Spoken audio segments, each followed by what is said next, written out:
Olá você, telespectador. Olá você, telespectador daqui da Cultura Litoral. A partir de agora você acompanha a edição desta quarta-feira do Opinião 2.0, que vai ter análises e comentários da dupla de comentaristas das quartas-feiras. O Marcelo Pavão, advogado, jornalista, o também advogado Ronaldo Serápicos. E a gente vai começar conversando com o Marcelo Pavão sobre... Pavão, o que você acha de ter uma roda gigante, assim, mas como uma atração turística, uma roda gigante com G maiúsculo? Sim. A Câmara de Santos, por propositura do vereador Ademir Pestana, pediu que a prefeitura estude a instalação de uma roda gigante no emissário. A roda gigante mais alta do mundo, em Las Vegas, tem quase 200 metros de altura. Seria uma atração gigante, né? Bom dia, boa tarde. Boa tarde, Paulo. Boa tarde, Ronaldo. Boa tarde a todos os nossos amigos. Paulo, assim, eu dividiria o meu comentário em duas partes. Primeiro, sim, seria uma coisa muito bonita ter mais uma atração turística aqui em Santos, uma roda gigante, seja lá o que for. Panorâmica. Putz, vai ser maravilhoso, a vista é maravilhosa. Até uma propositura, meu amigo Ademir Pestana, nobre vereador, presidente da Beneficência Portuguesa. Mas a gente precisa ver o contexto, Paulo. Nós temos aqui no centro de Santos, o centro de Santos virou uma terra arrasada. O centro de Santos está abandonado, está povoado por moradores de rua. Cada dia que passa, escritórios, restaurantes, comércios, tudo vai se fechando no centro. Será que é prioridade essa roda panorâmica em Santos? E mais, será que ela vai ser definitiva? Porque a gente está vendo aqui o emissário submarino, o que já teve de constrói, demole, coloca, destrói, bota abaixo. Planeja, gasta, inaugura maquete, faz não sei o quê. E aí já roubaram o Museu do Surf, pranchas históricas de surf foram roubadas, material histórico foi depredado. E será que a roda panorâmica, gigante, pequena, média, é a prioridade? Será que os nossos nobres vereadores não têm coisas mais importantes, como o desenvolvimento do centro de Santos, a revitalização do centro de Santos, ou então levar uma roda panorâmica para a Zona Noroeste também, porque metade da cidade, ou até mais, precisam dos desenvolvimentos, não apenas da Orla. A Orla é muito bonita, é linda, é maravilhosa, sou bairrista, sou santista, amo a cidade, mas será que não está na hora da gente começar a olhar para a cidade como um todo, e não apenas do emissário? Eu acho que o emissário teria que ser o plano D ou F das revitalizações. O plano A é o centro, é o resto da cidade, é a zeladoria. Será que não é isso que a gente tem que, como vereador, zelar? Desculpa, mas eu acho que a roda gigante, panorâmica, grande, pequena, média, não é a prioridade, Paulo. Ronaldo Serápicos, a gente poderia chamar essa ideia, definir essa ideia como rocambolesca? Boa tarde.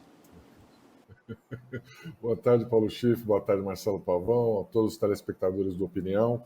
Eu nem sei o que você quis dizer com essa expressão aí, Paulo Schiff, mas eu acredito que o Marcelo está certo, sim. Primeiro, não é a prioridade, e segundo, nós temos coisas que necessitam de uma atenção imediata, e o centro de Santos, para mim, tem tudo a ver, porque é uma área que já tem infraestrutura, está degradada, não é difícil de você recuperar, precisa de boas ideias, bom senso, incentivo. Você pode colocar ali não só atividades econômicas, mas como moradias. Há um espaço muito grande.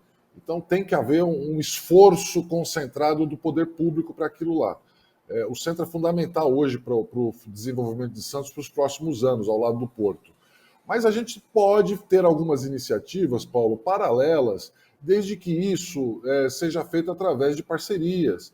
A história da roda gigante, eu gosto muito do caso de Londres, não é a maior roda gigante, acho que a de Las Vegas é a maior do mundo, mas talvez a mais emblemática seja a de Londres, que é uma grande atração turística, está numa área fantástica, né, ao lado do Rio Tâmisa lá, então não tem dúvida nenhuma que é meio que um cartão postal de uma cidade que já tem vários cartões postais, Big Ben, a Torre de Londres, essas coisas todas, mas acrescentou. É uma das cidades que aumentou muito o seu turismo depois que foi planejado. Então, Santos pode fazer igual. Eu nem sei se cabe no emissário uma roda gigante, uma roda panorâmica dessa envergadura, mas vale a pena trazer a iniciativa privada para fazer o estudo.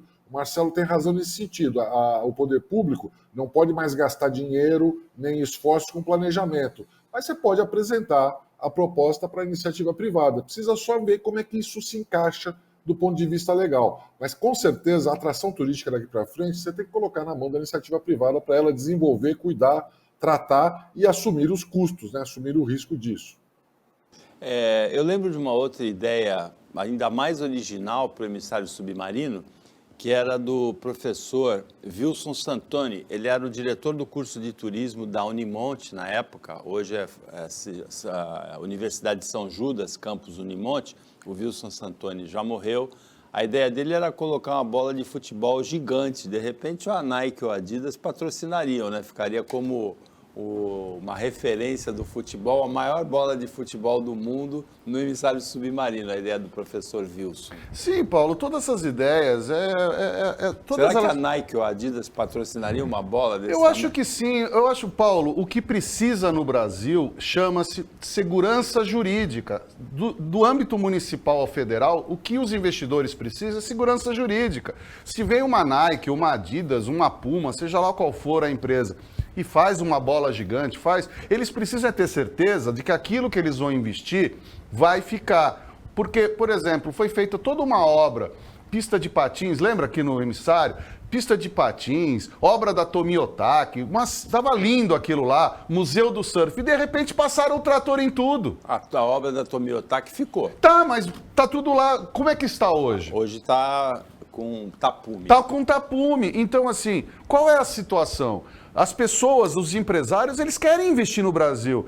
Todo mundo que conhece um empresário, inclusive que lida com o mercado exterior, está falando. Dinheiro tem no mundo todo e eles querem investir, é no Brasil. O Brasil hoje é a namorada que todos querem. Só que eles precisam saber se aqui o investimento vai ficar. E nós aqui da cidade, a gente precisa ter certeza de que vai ser feito algo e que vai ficar. Porque a gente está precisando de atenção também no aquário, estamos precisando de atenção no horto municipal, estamos precisando de atenção no orquidário, só para falar em Santos. Estamos precisando de atenção nos monumentos históricos. Vamos ver lá o Outeiro de Santa Catarina como é que está, cheio de mato, praticamente abandonado, o centro de Santos, o engenho dos Erasmos, todas as nossas, a Fortaleza da Barra aqui no Guarujá. Está cheio de lugar, os nossos museus, Museu de Pesca, o Museu do Mar. Por que essas instituições também não recebem a atenção dos nossos governantes? E aqui eu falo diretamente com a Câmara, que precisa começar a olhar para fora da caixinha. É muito bonito falar da roda panorâmica, é muito lindo, só que existe uma população que precisa de atenção. Essa população precisa de ter uma cidade cada vez mais integrativa e não apenas a orla. A gente precisa olhar muito mais fora da caixinha, Paulo. Ronaldo, começa hoje o julgamento de 4 dos réus da tragédia da Boate Kiss em Santa Maria, no Rio Grande do Sul, em 2013, praticamente 8 anos, porque é janeiro de 2013, daqui a pouco é janeiro de 2021. Foram 242 mortos e o julgamento é por júri popular em Porto Alegre, Ronaldo. É uma daquelas tragédias que ficou marcada, acho que ao lado de Brumadinho, foi uma das coisas que mais chocou os brasileiros nesses últimos anos. Mas tudo bem, tem que ser feito o julgamento, essas pessoas têm responsabilidade, vai haver uma batalha jurídica aí, eu estive acompanhando aí, já tem as discussões sobre quantos advogados vão poder participar. Estão falando em 10 advogados por réu, é uma coisa até meio absurda, né, exagerada. Mas, enfim, essa parte é a parte que a justiça tem que cumprir, tem que fazer, é o ritual exigido pela lei. Agora, o que nunca ficou claro para mim, que é a mesma situação de Brumadinho, por isso que eu citei, é o que nós aprendemos dessa lição, dessa tragédia horrorosa, né, terrível, quantas vidas perdidas. Nós tivemos aí, num determinado momento, um rigor maior nas normas ligadas ao Corpo de Bombeiros. Então, a gente viu do Brasil inteiro várias casas noturnas sendo fiscalizadas, o Corpo de Bombeiros identificando casas que não tinham saída de emergência, que não tinham equipamento adequado. Foi bom naquele primeiro momento, né? Hoje você vê aí, parece que, pelo menos no estado de São Paulo, não posso falar para os outros lugares do Brasil, mas no estado de São Paulo, hoje é muito importante a obtenção de ABCB, os bombeiros fazem a fiscalização, Mas eu não tenho certeza se nós realmente aprendemos essa lição. Eu continuo vendo por aí lugares perigosos, onde há aglomeração. Nós tivemos uma redução durante a pandemia, mas agora vai haver aquela retomada e as pessoas estão assim, né? Esperando abrir a porteira para avacalhar de uma vez por todas. Então, eu não vi ainda o Brasil criar um programa de prevenção para situações como a da Kiss e como a de Brumadinho, que é não só um terrível desastre ambiental, mas um desastre também de fiscalização do que a iniciativa privada está fazendo com o meio ambiente. Aquilo ali era uma bomba relógio que podia explodir a qualquer momento e ninguém percebeu. E nós tivemos 2 grandes dessa forma, né? Então, assim, há a comoção, há a tragédia, mas a gente não viu ainda frutos, coisas que possam evitar que isso aconteça no futuro. Jogar a culpa de tudo que aconteceu na Kiss em cima desses 4 acusados iniciais é relativamente fácil, né? A sociedade quer um culpado, quer ter essa sensação de que não houve impunidade, mas para mim é muito claro, não foram só esses 4 que erraram, a sociedade errou, as pessoas que frequentam esses locais erraram, as pessoas que fiscalizam o poder público, então precisavam tirar uma lição mais permanente desse caso. Pavão, uma coisa que me chamou muito a atenção nessa época, de janeiro de 2013, é que a tragédia da Boate Kiss era no final de janeiro de 2013. Naquele mês, os novos prefeitos eleitos em 2012 tinham tomado de posse. E aqui em Santos, era o Paulo Alexandre Barbosa que tomou posse, por iniciativa de um secretário municipal, Álvaro Filgueiras, houve uma fiscalização rigorosa, você lembra disso, sobre as casas de espetáculos, principalmente no centro da cidade, mas em outros lugares também. E alguns espetáculos algumas casas de espetáculos deixaram de funcionar, danceterias, inclusive shows foram cancelados antes do desastre da tragédia da Boate Kiss. Eu achei isso muito interessante. Sim, Paulo. Eu só queria pegar um gancho no que o Ronaldo falou, e não esquecendo do que você perguntou, na seguinte situação. O inquérito policial lá da tragédia da Kiss relacionou dezenas de autoridades, de pessoas responsáveis por ação ou por omissão em relação ao acidente. Então, pessoas do Corpo de Bombeiros, das secretarias, das fiscalizações, da prefeitura, da polícia, todo mundo. Por quê? Só para ter um detalhe, Paulo, uma das observações feitas pelos laudos técnicos é que as janelas dos banheiros estavam lacradas e estavam posicionadas a 2,5 metros do chão. Então, a perita, inclusive, apresentando o laudo, né, para juízes, promotores e advogados, a perita ela falou era impossível a fuga e as pessoas procuraram o banheiro para se proteger. Além disso, não havia indicação de janela, tudo falho. E aí eu pego exatamente o gancho do Ronaldo, apenas esses 4 indiciados, esses 4 réus, né? 2 músicos e 2 sócios. Livraram a cara de todas as autoridades, todos passaram limpo. E aí eu pergunto, uma boate tem capacidade para 600 pessoas ou mais, parece que chegaria lotado a 800 ou até 1.000 pessoas. Não era uma boate pequena. Então, assim, o mínimo, está configurado crime de prevaricação, no mínimo. Não é de prevaricação para cima. E ainda vem com o dolo eventual, que é o mesmo daquele, você sai bêbado, bateu, eventualmente eu posso bater, posso matar, mas eu não queria, mas sabia que estava bêbado. Então, assim, todas as autoridades se omitiram, permitindo que a casa continuasse a trabalhar normalmente. Morreram todas essas pessoas, sem contar as que morreram de lá para cá. Recentemente, até uma testemunha morreu, que era sobrevivente. Então, nós estamos falando de omissão das autoridades. E aí eu pego a questão da Prefeitura de Santos. O gestor, quando quer minimamente ser decente, honesto e eficiente, faz o que foi feito aqui em Santos em janeiro de 2013. Assim que assumiu, faz uma varredura. Vamos ver o que está acontecendo. Agora não. Fica a sensação da impunidade, a sensação de que prefeitos, de que todas as autoridades, de que corpo de bombeiros, polícia, que todo mundo, olha, a gente não sabia, deveria saber sim. E eu volto a falar, servidor público, ele não faz favor, ele ganha para trabalhar. Ele não está ali para fazer o que ele quer. Fiscal não é aquele que é só para ser chamado, ele tem que ser proativo. O gestor que coloca, ele tem que cobrar. O gerente, toda essa escadinha de hierarquia tem que ser cobrada, deve ser cobrada. Então a gente não está falando, sabe, de servidor público, olha, estou fazendo, não, ele ganha para isso. Tem que ganhar bem para trabalhar bem. Isso sim, mas não pode nunca falar, olha, não fiz porque não tenho isso, não tenho aquilo. Então tem que colocar a boca no trombone. Foi uma tragédia que, se a gente não abre o olho, vai se repetir.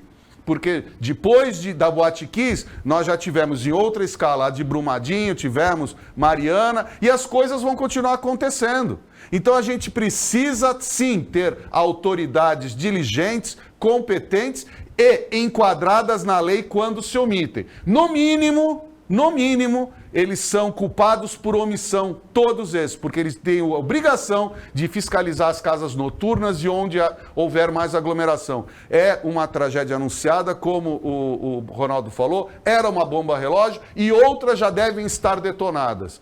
É uma questão de tempo. Ou se faz toda essa varredura sempre, ou a gente vai colecionar Boate Kiss sempre. Convém a gente lembrar que 6 anos antes, também em janeiro de 2007, houve uma tragédia de proporção muito menor em São Paulo, que foi o deslizamento de terra nas obras da estação 4 da linha amarela do metrô Pinheiros. Morreram 7 pessoas. Era uma tragédia muito anunciada, porque um mês antes se recomendou o atirantamento de um túnel que indicava ruptura. Não foi feito, se indicou o isolamento da Rua Capri, vizinha, que é a rua onde se abriu a cratera, não foi feito também, 7 pessoas morreram e 14 denunciados foram todos absolvidos, ou seja, ninguém respondeu por essa omissão que provocou 7 mortes. Opinião volta depois do intervalo.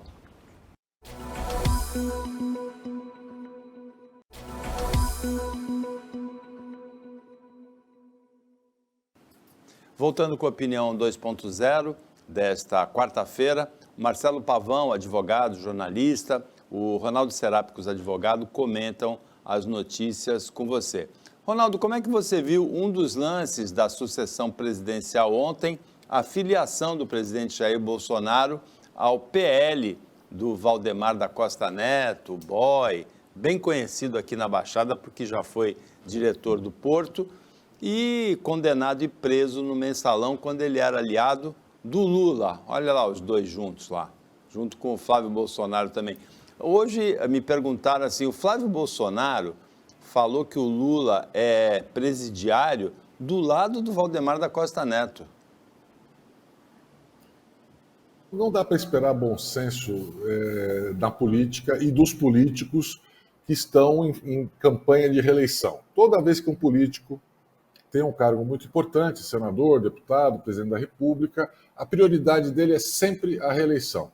E essa filiação ao PL é a última cartada do presidente Jair Bolsonaro em busca da sua reeleição, porque ele definitivamente abraça e se agarra com o Centrão dessa forma, ignora todo o passado do PL, não só o passado de Centrão e de desvios aí investigados e condenados pela justiça, mas também a mesma relação promíscua que teve com o PT lá atrás. O PT fez o vice, né? O PL fez o vice do PT durante toda a sua administração. Então, é aquele partido que está sempre grudado no poder. Não interessa se é de esquerda, se é de direita, se é corrupto, se não é corrupto. Aliás, esse é o jogo. Então, o presidente meio que não tinha opção em termos de apoio, porque não conseguiria aprovar mais nada. Eu até acho que seria admissível uma aliança com o Centrão para fazer reformas, para você poder governar o Brasil. Então, eu preciso de uma reforma tributária para poder melhorar a economia do Brasil. Melhorando a economia do Brasil, eu tenho mais chance de reeleição. Se houvesse esse tipo de pensamento, vou buscar apoio das lideranças políticas para poder fazer um bom governo, eu acho que seria aceitável, admissível. Mas não é isso. O Centrão hoje auxilia o presidente da República, primeiro, para conseguir o auxílio eleitoreiro, o auxílio que vai ser feito exclusivamente buscando popularidade. Então, um programa de transferência de renda que não visa um Brasil melhor, visa um presidente mais popular, unicamente, e um apoio que vai permitir que o Congresso Nacional continue fazendo as tais emendas secretas, as confidenciais, o orçamento secreto que ninguém sabe quem foi que indicou, qual é a aplicação exata, quais os recursos, quem leva vantagem com isso. Então, hoje o Centrão deu um chute definitivo aí na segurança jurídica, não vai cumprir decisões do Supremo Tribunal Federal, vai mudar a lei se precisar, porque eles querem ter um orçamento secreto para poder continuar mantendo seus currais eleitorais. Então, o motivo desta aliança é exclusivamente reeleição. Não é para governar o Brasil melhor, não é para ter um projeto de economia social, é exclusivamente interesse pessoal. Então, eu acho que ele fez lá, ele tinha que escolher um partido, fez o que ele achou que devia fazer para o seu interesse pessoal. Esse que é o resumo da história.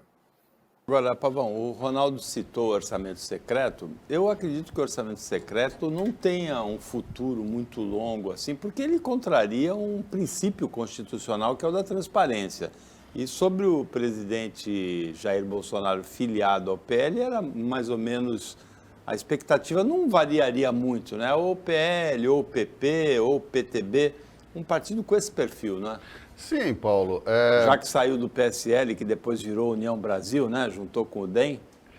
Exatamente. Essa questão do orçamento secreto, Paulo, ela tem a vida que o povo brasileiro quiser. Porque a gente não pode esquecer, e é sempre importante a gente trazer, que não existe mais no Brasil, desde a década de 80, nenhum político biônico, que era na época da ditadura. Então, na época da ditadura, você falava assim, esse senador é assim porque ele é biônico. Esse prefeito é assim porque ele é um interventor. Então, não tem mais. Então, hoje, se temos deputados, deputadas, senadores com tornozeleira eletrônica, acusados de homicídio, acusados de roubo, de todas as falcatruas, é porque foram votados por nós, povo. Então, a primeira coisa, Paulo, a vida do orçamento secreto depende da vergonha na cara do povo brasileiro. Ou votamos melhor, ou a gente vai continuar votando em bandido. É simples assim. Com relação à filiação ao PL, embora não esteja na Bíblia, né, o ditado bíblico mais citado que não está na Bíblia, né, diga-me com quem andas que te direi quem és, não está na Bíblia, não sei se vocês sabem, mas não existe isso na Bíblia, mas é perfeito, é um ditado bíblico popular que a gente está falando. Diga-me com quem andas que direi quem és. Se você está entrando num partido declaradamente, confessadamente, porque vários confessaram que roubaram, e inclusive o próprio presidente que foi preso, se você entra num partido desse, você tem todo o direito à democracia, a lei permite, o PL é legal, tá tudo certinho. Só não me venham mais bater no peito e falar que o presidente é honesto, que defende a honestidade, que combate a corrupção, que nós somos a nova política. Só não me falem isso. Então, se vocês me encontrarem na rua, forem falar alguma coisa, fala o seguinte, olha, eu sou Bolsonaro, ponto. Porque isso é um direito democrático. Agora, bater no peito para falar que é honesto, que acabou, que vai lutar contra a corrupção, não. Isso é mentira. Inclusive, o próprio senador Flávio Bolsonaro ontem recebeu outro presentinho do STJ, né? Que é a anulação de todos os inquéritos. Porque lá está todo mundo querendo ser ministro do STF, então estão fazendo as cortesias ao presidente. E aos seus filhos, que aí quem agrada o filho, né? Adoça a boca do pai. É outro ditado bíblico popular que não está na Bíblia. Então, a gente precisa ter vergonha na cara. Quer votar no Bolsonaro? Vota. Quer continuar batendo no peito falando que é defensor da ética, da honestidade contra a corrupção? Desculpa, isso é hipocrisia, vamos parar de ser louco. Porque agora os pingos nos is foram colocados. Você quer ser Bolsonaro, que é a mesma coisa que você quiser ser Lula. Cada um é o que bem entendeu outro partido. Agora, não bate no peito falando que Lula foi inocentado. Não foi. E não bate no peito falando que o Bolsonaro é refratário à corrupção. Quer dizer, eu entro no ninho dos corruptos e falo, só eu sou virgem? Isso é aquela coisa, você vai no prostíbulo, não vai encontrar uma santa lá. Com todo respeito, o pessoal lá está trabalhando. Agora, Ronaldo, já que o Pavão falou de Bíblia aqui, por sinal, 2 vezes, nós podemos ter a partir de agora, já que a sabatina está sendo hoje, um ministro do Supremo Tribunal Federal terrivelmente evangélico, que é o André Mendonça. Olha lá ele na sabatina. O André Mendonça, na carreira dele, por sinal que ele é daqui de Santos, né? Na carreira dele, ele sempre soube separar a crença da profissão jurídica, mas contra ele pesam algumas coisas, assim, por exemplo, a luta pela manutenção dos cultos presenciais durante a pandemia. Ele é pastor da Igreja Presbiteriana, a investigação contra adversários políticos do presidente Jair Bolsonaro. Tem algumas coisinhas que ele precisa explicar na sabatina. Não sei se os senadores estão perguntando ou não nesse momento isso. Essa sabatina, Paulo Schiff, é uma das coisas mais hipócritas que nós temos no nosso país. A política já é uma hipocrisia, porque a presença de um ministro, né, a renovação de um ministro no Supremo Tribunal Federal, é uma atividade que envolve exercício de poder. Você vai ampliar ou diminuir o seu poder sobre a principal instituição jurídica do país. Então, todo senador quer ter o seu pitaco, quer ter o seu indicado, quer ser amigo do cara que vai virar ministro. Então, o que eles estão fazendo, na verdade, é fingindo a sabatina, porque nos bastidores é que está sendo decidido se interessa ou não ao Congresso Nacional e aos políticos ter o ex-advogado-geral da União, aí o ex-ministro, como novo integrante do STF. É isso que está sendo discutido. Ninguém quer saber do saber jurídico dele, ninguém quer saber nem talvez o posicionamento religioso, porque isso realmente não é importante. A forma como ele pensa em termos de crenças pessoais não é o importante, não é o significativo. Há sim uma importância, a gente vê isso nos países de democracias bem consolidadas, Inglaterra, Estados Unidos, França, sempre há essa questão entre você indicar um novo ministro para as Supremas Cortes conservador ou mais progressista. Sempre há esse embate e há uma necessidade de se manter um equilíbrio, de você ter alguns ministros conservadores e alguns que tenham ideias mais arrojadas. Que é a forma de você fazer funcionar o sistema jurídico de acordo com o pensamento da sociedade, onde há esse equilíbrio, não é? Então, é nítido que o ex-ministro Mendonça ele tem um pensamento mais conservador, que não tem nada a ver com a crença pessoal dele, não é isso que está em discussão. Mas como a política virou uma questão sempre de voto, de prestígio, de reeleição, e agora está na moda você se abraçar com uma corrente religiosa para tentar conseguir mais prestígio, eles estão usando a indicação do ministro para isso, para tentar agradar esta ou aquela corrente religiosa. Só que num determinado momento o candidato aí a ministro ele perdeu uma parte desse apoio. Hoje você tem lá uma parcela significativa ligada às bancadas religiosas que não quer o ministro indicado. Então, na verdade, é um jogo de interesses. O que está sendo discutido lá hoje é se ele interessa para nós ou se não interessa. O saber jurídico e o posicionamento mais conservador ou menos conservador, isso nesse momento não está interessando absolutamente nada para os senadores, pode ter certeza disso. Agora, o presidente Jair Bolsonaro tem uns posicionamentos curiosos, né? Inclusive um deles aconteceu na semana passada, porque ele é católico, mas ele acena para os evangélicos, ele foi batizado por aquele pastor Everaldo no Rio Jordão, ele entende que precisava ter no Supremo um ministro terrivelmente evangélico. E ele é palmeirense, mas ele falou que todo mundo torcia pelo Flamengo, né? Na final entre Palmeiras e Flamengo na semana passada. Algumas coisas são incompreensíveis, né? Não, ele é um ser incompreensível, né? O presidente Bolsonaro. E eu cravaria uma coisa, Paulo. Eu já vou chamá-lo, seja por ser ex-ministro da Justiça e da Segurança Pública, mas o próximo ministro do STF, eu cravo aqui, o doutor André Mendonça será aprovado sim, e aqui é previsão de pai Marcelo. O ministro André Mendonça será o Fachin do Bolsonaro, porque o perfil do André Mendonça é um perfil legalista. A obra literária dele, a obra jurídica de vida dele inclusive ele tem estudos de combate à corrupção, medidas fortes quando ele foi ministro, ele era da AGU, ele fez medidas fortes de fortalecimento da Polícia Federal, ele teve esses atos de governo, né, da questão da missa, do ato religioso presencial, de algumas situações, mas hoje de manhã na sabatina, ele já deixou claro que uma coisa é ato de governo, outra coisa é ato jurídico. E ele deixou muito claro que ele observará a Constituição, e ele é uma pessoa extremamente vaidosa, como todos sabem, ele é de Santos, ele é uma pessoa extremamente culta. O doutor André Mendonça, ele tem um currículo muito amplo e eu cravo aqui, ele será o Fachin do presidente Bolsonaro. Só lembrando, o ministro José Edson Fachin foi indicado pela então presidente Dilma e logo em seguida se posicionou radicalmente contra os desmandos do PT. Eu entendo que o André Mendonça será isso no tribunal.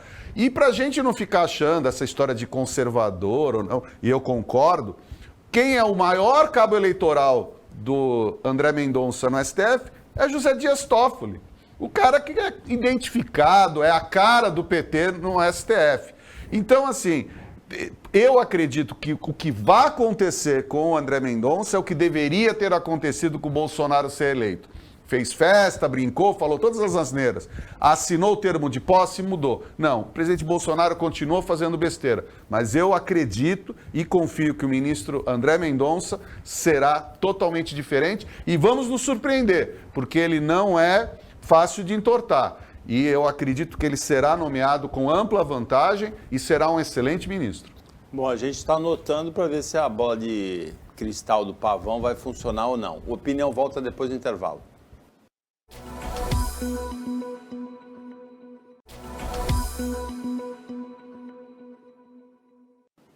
Voltando com a Opinião 2.0, agora é o último bloco.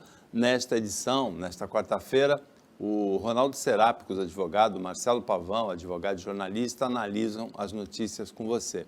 E uma notícia que vai mexer com o cotidiano da gente, no Rio de Janeiro já está abandonado o uso de máscaras em locais públicos. Em São Paulo, havia uma determinação de que a partir do dia 11 de dezembro, ou seja, na semana que vem, isso também fosse adotado. E parece que pode haver uma reversão dessa expectativa, porque assustado com a nova variante que foi detectada na África do Sul, variante Omicron, o governo do estado pediu ao comitê científico uma nova avaliação, Pavão, se a gente abandona ou não o uso de máscaras neste mês de dezembro em locais abertos. Paulo, eu vou responder, eu vou falar aqui com dois fatos que coincidentemente ocorreram de ontem para hoje, com duas amigas muito próximas.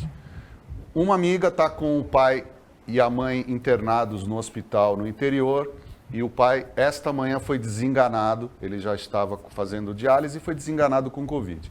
Os dois tomaram as 3 doses da vacina, estavam em isolamento social, mas houve uma emergência de família, eles foram acudir e o pai dessa minha amiga está desenganado no hospital e a mãe, ao tudo indica, está evoluindo para a alta, mas o pai, infelizmente, não deve sair do hospital. O outro caso é uma outra amiga muito próxima, que a sogra, o sogro, o cunhado e a sobrinha, a menina, obviamente, influenciada pelos pais, porque não tem o que fazer, mas todo mundo não tomou vacina, não tomaram nenhuma vacina, porque eles falaram que tem os anticorpos, que é uma gripezinha, que tomou a cloroquina, tomou ivermectina, comeu lama, fez o que quiseram, não tomaram a vacina. Estão todos com Covid. E a sogra dessa minha amiga, por estar assintomática, mas com Covid, não usa máscara, ninguém da família usa máscara, e está circulando pela cidade com Covid. Então, te respondo, por que a máscara é necessária? Porque temos irresponsáveis andando, doentes pela cidade, contaminando as pessoas. Nós temos irresponsáveis que já não usam a máscara há muito tempo. E as pessoas estão morrendo. As pessoas estão morrendo de Covid. É assim que eu respondo você, Paulo. Eu estou realmente... a máscara é vida. Nós estamos numa pandemia, a gente não pode deixar para trás. E a gente vai continuar enterrando as pessoas, a gente vai continuar vendo sofrimento se a gente continuar sendo egoísta, se a gente continuar olhando apenas para o nosso umbigo. Então tem que usar máscara sim, com determinação de governo ou não. Máscara sim. Ronaldo Serápicos. Olha, Paulo, eu entendo a posição do Marcelo, acho que ele tem razão em parte, mas eu acredito que não existe como você obrigar as pessoas a serem responsáveis através de decreto, através de lei. Não dá para se criar um decreto dizendo, olha, todo cidadão é obrigado a ser responsável sob pena de, sei lá, de pagar uma multa ou de ser preso, alguma coisa assim. Você não consegue mudar a cidadania, você não consegue mudar o caráter das pessoas com uma exigência legal. Você tem que desenvolver isso. Campanhas educativas, a escola formando cidadãos e não só gente para passar em cursinho, para passar em Enem. Você tem que formar pessoas preparadas para a vida. As famílias têm que participar da educação, têm que se preocupar com como as suas crianças pensam, se desenvolvem, pensam no sentido de cidadania, de olhar para o próximo, de pensar de forma comunitária. Nós desenvolvemos um hábito aqui muito individualista, egoísta, cada um por si, e as pessoas pensam assim, falam, olha, eu resolvi não tomar vacina, e eu quero que os outros se danem, porque eu podia assumir a responsabilidade da minha decisão se eu não prejudicasse ninguém, mas o que as pessoas fazem é ignorar o próximo. Então não tem muito como a gente exigir isso, ou a gente começa realmente a criar formas de desenvolver a cidadania, ou a gente vai ter que estar sempre tutelando as pessoas.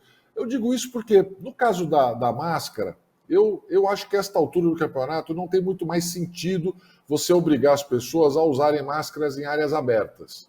Então, para mim, parece que teria lógica as pessoas continuarem com a máscara, né, bota no bolso, vai caminhar na praia. Chegou na barraquinha de praia para pedir lá um copo de suco de laranja, uma água de coco, bota a máscara para fazer o pedido. Então, isso é cidadania, responsabilidade. O que o Marcelo está falando é que se você liberar na área livre, na área aberta, o sujeito vai estender isso para o resto, que vai ser a esculhambação geral. Então é uma decisão muito difícil. A gente vai ter que deixar aí mais para os técnicos, para os especialistas decidirem qual é o verdadeiro grau de proteção que a máscara te dá ao ar livre. Se o grau de contágio, agora nós temos mais uma variante que tem diferenças, a Omicron aí, então, de repente, você chega à conclusão que a taxa de contágio dela é maior, que mesmo ao ar livre ela consegue ficar mais tempo no ar, sei lá.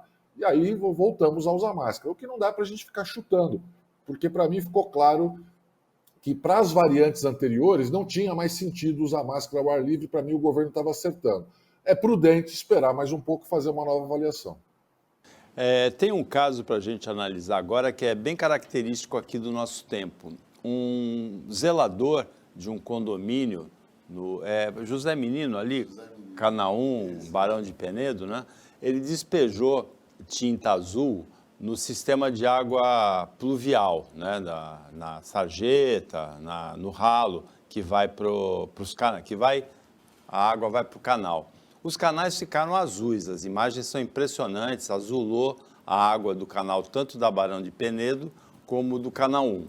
Então, o que é característico aí? O despreparo. O zelador deveria ter um treinamento para saber que não pode descartar isso no sistema de águas de drenagem, né, na drenagem da cidade.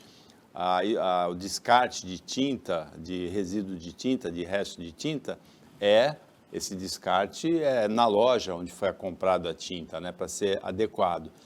E aí ele foi identificado e multado, o zelador foi identificado, o condomínio multado, por imagens das câmeras de monitoramento, que também é uma característica do nosso tempo, não é, Pavão? Hoje em dia é muito difícil alguém fazer alguma coisa que... Olha, essa imagem é impressionante, né? Essa imagem é impressionante do canal, esse aí é o da Barão de Penedo, né? Esse canal, mas o Canal 1 também ficou com essa cor azul. Ficou tudo, Foi identificado, foi multado, a multa pode chegar a 50 milhões. Foi 4 mil, foi uma multa. R$4.300. Mas é a tal situação, Paulo. Aí, vamos achar o óleo. Será que Foi na semana passada isso. Então, mas será que o zelador, o síndico ou a síndica, comissão de obras, a comissão fiscal, será que alguém se preocupou em chamar os funcionários, esse zelador, em algum momento da vida e falar, olha, nós temos aqui o local de descarte, isso aqui é para óleo, o descarte é tal, aqui é, se você tem que fazer... Alguém se preocupou em treinar essas pessoas, conversar com os profissionais? Eu sou síndico do meu prédio. Eu fui chamado pelo meu zelador e falou, olha, o senhor viu? Porque ele escutou na rádio o comentário. E aí ele virou e falou assim, ô doutor, viu? A gente aqui separa, devolve para a loja, porque tem a coleta de óleo e tal. E aí eu parei com ele e falei, gente, não, aqui é tudo separadinho e tal, porque a gente já sabia de síndicos anteriores, não tô mérito meu não, mas... Todos eles foram chamados anteriormente para o descarte, para o caminhão de coleta de lixo limpo, para o reciclável. Porque hoje no meu prédio, todo o material reciclável que é separado, quando eles vendem, todo o dinheiro, 100%, é revertido para os funcionários. Então, assim, quanto mais eles tomam conta do prédio, mais eles ganham. E é a mesma coisa do descarte. Será que treinaram esse cidadão? Será que o zelador sabia? Será que a prefeitura está preocupada em fazer uma orientação geral, um folheto, um folder? Será que vamos já chamar o sindicato dos condomínios para saber se as pessoas estão sendo treinadas? Porque é fácil a gente culpar. É fácil falar que esse zelador, ele simplesmente olhou para os dois lados e falou, vou jogar aqui na guia e vai. E aí fez toda essa história toda.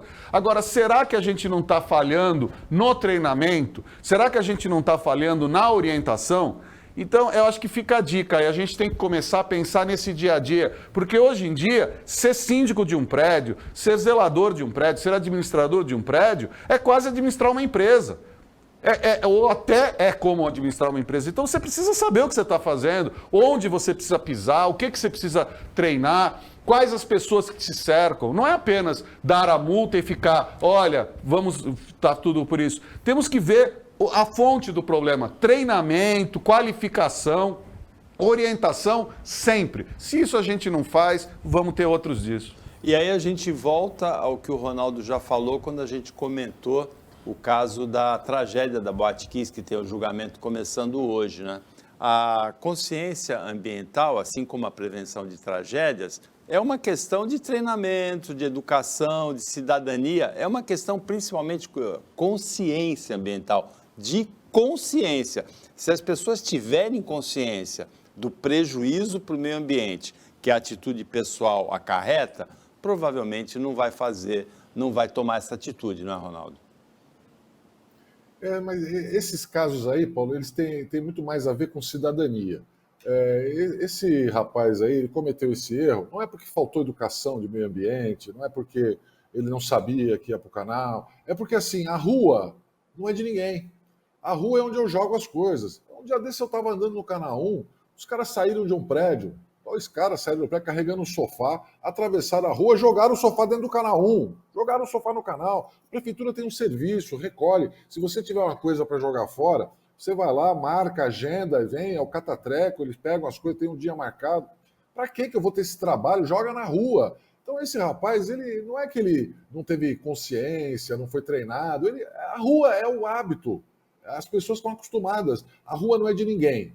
Então tem que ter multa. Você tem que cobrar pelo serviço público, você tem que punir as pessoas que fazem. Ele sabia que estava fazendo errado. E o prédio também tem que pagar a multa, porque alguém tem que fiscalizar o trabalho dele. Essa tinta não veio do nada, ela foi usada em algum serviço, e aí você tem que ter orientação. Olha, o que sobrar aqui, nós vamos fazer o descarte dessa forma, o descarte reverso, né, devolve para o fabricante, que tem o dever de recolher. Hoje a maioria dos prédios tem lá o lugar para você jogar a pilha, o equipamento eletrônico, o produto descartável, reciclável. Então, é que ninguém quer fazer. O único jeito nesse caso, essa daí para mim se encaixa naquela educação que foi utilizada, por exemplo, no trânsito. A educação para o trânsito no Brasil, que funcionou, foi a educação da multa. Não cumpriu, multa.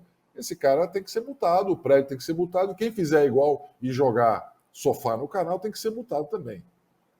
Para terminar a edição de hoje, nós temos algumas imagens interessantes para analisar.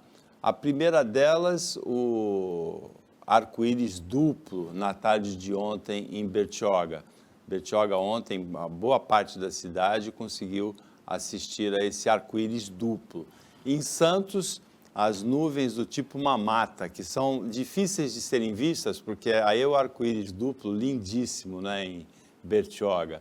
E em Santos, essas nuvens mamata, que elas acontecem em forma de mama, quando depois, durante uma tempestade, elas ficam abaixo das nuvens de tempestade.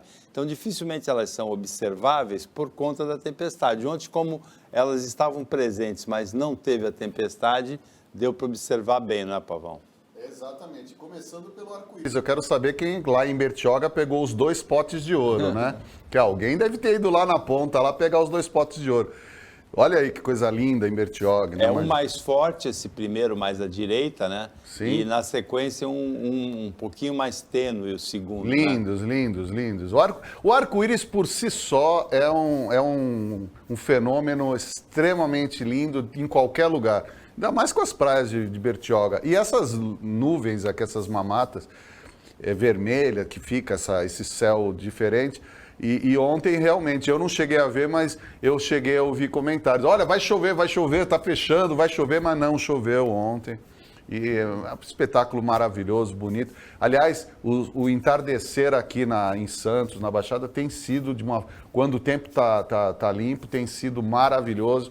Quem está com tempo, disponibilidade, no final da tarde, está sendo lindo.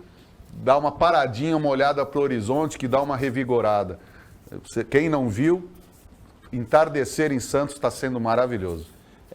Espetáculos da natureza, Ronaldo. O grande escritor argentino Jorge Luis Borges, ele, no final da vida, ele tem um texto em que ele fala que deveria ter assistido mais vezes ao pôr do sol, não é? Essa disponibilidade de tempo aí que o Marcelo Pavão mencionou. Mas você sabe que uma das coisas muito legais de trabalhar no home office é você poder começar a perceber essas coisas. Hoje eu trabalho mais do que trabalhava no escritório. Mas quando você está no escritório é engraçado, você está com a cortina fechada, você está com a cara no computador, você começa a não olhar muito em volta. Eu trabalho em casa de frente para uma janela, né? Você vê o reflexo nos meus óculos aqui, né? Eu trabalho em frente para uma janela. E eu já peguei aqui em Santos, né, nesse período de pandemia, uns 3 ou 4 arco-íris. Nós tivemos um ano muito chuvoso, então já peguei uns 3 ou 4. Não duplo, como aconteceu aí em Bertioga, mas vários arco-íris que eu fazia anos que não via um arco-íris. A gente não para mais para pensar. E ontem eu estava terminando aqui um trabalho, parei para refletir, comecei a olhar para o céu e o espetáculo maravilhoso. Então, você não precisa nem ter tempo livre, você precisa prestar atenção no que o mundo te oferece ao teu redor. Devia ter, né, como diz nas músicas dos Titãs também. Para finalizar, outra imagem, só que aí uma imagem que é poética, mas ao mesmo tempo muito triste, que é de um menino com uma árvore de Natal no lixão. As duas coisas não combinam, né? A árvore de Natal e a presença do menino no lixão, não é, Pavão? Olha, Paulo, eu aqui... Isso aí é tétrico. Ainda tem um urubu ali do lado. É tétrico. E a gente é obrigado a reconhecer que essas pessoas estão procurando comida. Elas estão procurando o que elas vão se alimentar. Então aqui eu lançaria essa sugestão a todos. Quem está... Que sobreviveu a essa pandemia, quem está com a família unida, quem está com as suas contas razoavelmente em dia, em vez de comprar para os seus, compra uma coisa melhor, faça uma doação, dê um presente, às vezes tem uma criança, uma coisa que seja um carrinho daqueles de feira, de R$5, de R$3, uma coisa pequena. Pega, dê, sabe, compre e distribua. É aquilo que a gente está falando de cidadania, sabe? Vamos tentar distribuir um pouco, porque isso aí é tétrico, isso é a realidade. Com todo esse lixo em volta, esse menino está olhando para uma árvore de Natal e ele provavelmente está pensando que, olha, a mãe vai gostar, a avó vai gostar, o irmão vai gostar. Isso se a mãe não é aquela que está atrás, se o pai não é aquele que está atrás. Então, assim, olha o lúdico da coisa. Diante de toda essa tragédia, da fome, do desemprego, esse menino ainda tem esse tempo. Então, você que tem um pouquinho a mais, você que tem aquele, sabe, vou comprar uma coisa, sabe, pega um pouquinho desse dinheiro, Compra um brinquedinho, compra uma comida, compra alguma coisa para esse pessoal que está morando na rua, porque eles não estão lá porque querem. A imensa maioria está lá porque foi arrebanhada, arrebatada por toda essa crise que a gente vive. E não estou falando só da pandemia, a gente já estava numa crise grande. Então, se a gente quer criar cidadania, que quer ver esse menino amanhã saindo do lixão, vamos dar um prato de comida, sabe? Ah, é pouco, mas é o que tem para hoje. Vamos dividir um pouco, vamos pensar um pouco nos outros. Eu acho que aí a gente começa a mudar o mundo, a gente começa a mudar os nossos governantes e a gente começa a mudar principalmente a gente. E quando a gente está de bem com a vida, a coisa fica muito melhor. Alguma observação, Ronaldo? Paulo, a cidadania, consciência de ajudar o próximo, ajuda essas coisas, melhora, minimiza.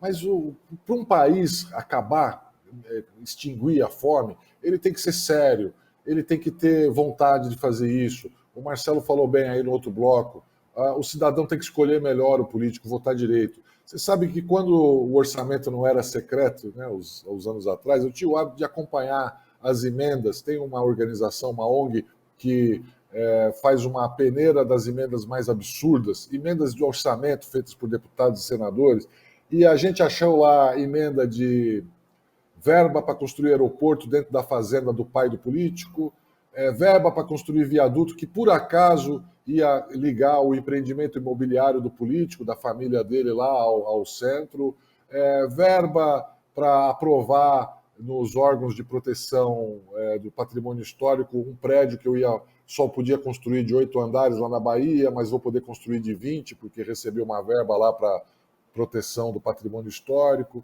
Então, esse dinheiro todo, agora, isso quando o orçamento não era secreto. Você imagina para onde deve estar indo com o orçamento secreto. O sujeito tem a cara de pau de fazer uma emenda para construir um aeroporto dentro da fazenda dele. Você imagina secreto, isso era o público. Então, não tem outro jeito. Para a gente acabar com a miséria do Brasil, a gente tem que tornar o Brasil um país sério. Para fazer isso, a gente tem que votar melhor na próxima eleição. Sempre lembrando que aqui no Opinião 2.0, você telespectador, sempre fica sabendo de tudo que está repercutindo muito nas redes sociais, como, por exemplo, essa foto do menino ou as imagens do Canal Azul com o zelador apreendido, graças ao trabalho da equipe de jornalismo do Sistema Costa Norte, a quem a gente agradece também a equipe técnica. Agradecemos ao Marcelo Pavão e ao Ronaldo Serápicos a participação como comentaristas e agradecemos principalmente a você que acompanhou a gente em mais essa edição. Até amanhã, nesse mesmo horário de 15 para as 2 da tarde ou na reapresentação à meia-noite e uma ótima segunda metade de quarta-feira para você que você merece.